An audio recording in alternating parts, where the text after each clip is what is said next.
and gentlemen, sa pag-resume nitong Blue Ribbon Committee, gusto ko lang talakayin natin ang issue ni Senator Marcolecta.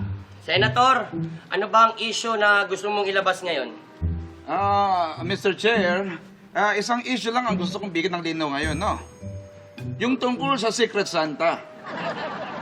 Sige, go ahead. Alam naman natin na nagkaroon tayo ng Christmas party. At nagkaroon tayo ng Secret Santa. At napagkasundoan na worth 500 pesos ang ibibigay nating regalo po. Eh bakit ito lang nakuha ko? Sabon lang. Wala pang 50 pesos ito eh. So, ano gusto mo mangyari, Senator? Eh gusto kong malaman at maimbestigahan kung sino nagbigay nito. Kung sino yung Secret Santa ko. Excuse me, Mr. Senator, hindi po natin pwedeng malaman yan. Kaya nga ho, tinatawag na Secret Santa dahil secret. Hindi pwede yan. Dapat ilabas lahat ng sekreto. Kaya nga meron tayong Blue Ribbon Committee. Tsaka isa pa, bakit ako niregalo ng sabon? Dahil ba hindi ako naliligo? At mukha akong marumi? Ikaw ang nagsabi niyan. With all due respect, Mr. Chair, kahit ganito ang apelido ko, kahit kailan, hindi ako kumukolekta. Hindi kaya ikaw ang nagbigay nun, Senator Juscudero? Bakit ako? Kung ako ang Secret Santa, hindi ko bibigyan ng sabon yan. Ano? Whitening lotion. Mas kailangan mo yun. Diyos ko, Dero naman! Teka, para maliwanagan natin lahat. May pinatawag ako para magbigay ng listahan ng mga sumali sa Secret Santa noong Christmas party. Pakinggan natin, Yusek Verdugo. Magandang araw po, Mr. Chair. Today I am compelled to come clean, kaya ilalabas ko na ang listahan ng Secret Santa. Sige, go ahead.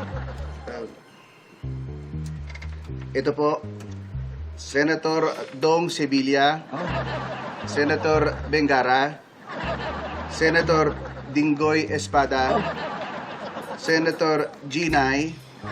Sandali. Oh, yes, Senator Dinggoy. I-deny mo ba na kasali ka sa listahan? Hindi. Aamin na ako, ha. Ako yung Secret Santa ni Senator Marcolecta. Ha? At ako rin yung nagbigay ng sabon.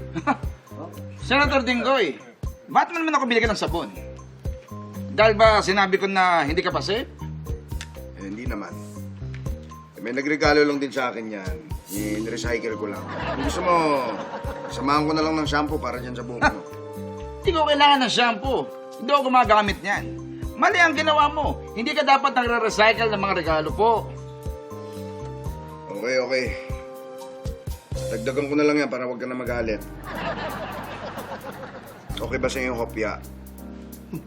Kopya? Baboy o munggo?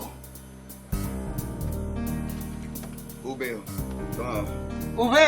Aba! Senator Dinggoy, gusto ko ito! Mr. Chair, okay na po ako. Good. We will have a recess. Yehey, recess na. Pahingi po ako ng hopya. Sige. Buksan lang ito, Senator.